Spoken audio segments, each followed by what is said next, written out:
লাগে না। বাবা 20 টাকাটা দিয়ে বললো যে দোকানে যেতে।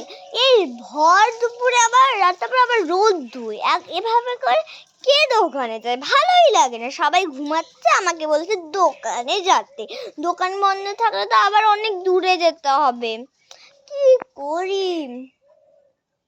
ওই দিক দিয়ে আমার বান্ধবী আসছে না, ওকেই বলি যেতে। ও তো সবসময় দোকানেই যায়।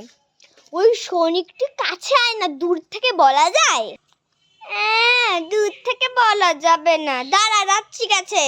যেটা বলবি তুই তাড়াতাড়ি বলবি, কিন্তু দেরি করা যাবে না। মা রসুন আর দোকানে পাঠিয়েছে।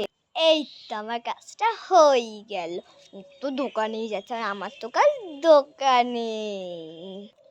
কি বলছিস খুশুর বুসুর করে? তাড়াতাড়ি বল, আমি তো বললাম কথাটা, তা তো শুনতে পেলি কি? হ্যাঁ বলছি। আমার বাবা আমাকে এই 20 টাকা দিয়ে দোকানে যেতে বলছে, কিন্তু আমি তো যাব না। সেটা তো জানি, ওটার জন্য আমাকে দাঁড় করায় রেখেছিস। হ্যাঁ এবার তো শোন, এই 20 টাকাটা নিবি, ঠিক আছে? ধর, হ্যাঁ ধর। এরপরে যাবি দোকানে যাই বলবি যে জীবন ছেলে সাবানটা দিতে, ঠিক আছে? বুঝতে পেরেছিস তো? এ বাবা, জীবন ছেলে সাবান আবার কি? বলি তাহলে। ওই মেশন, জীবন ছেলে সাবান কি মাথায় ঢুকলো না আমার। ওটা আবার সাবান উঠছে নাকি রে নতুন? আমি তো শুনিনি। জীবন ছেলে সাবান ইউজ করিস না? কালকেই তো কিনে আনলি দোকান থেকে, আমি দেখলাম। মিথ্যা কথা বলবি না। মিথ্যা কথা আমি বলছি না।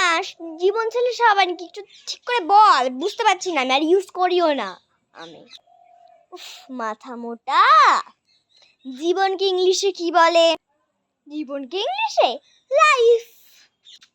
আর ছেলেকে ইংলিশে কি বলে? ছেলেকে বয়। সব একসাথে করলে কি হচ্ছে?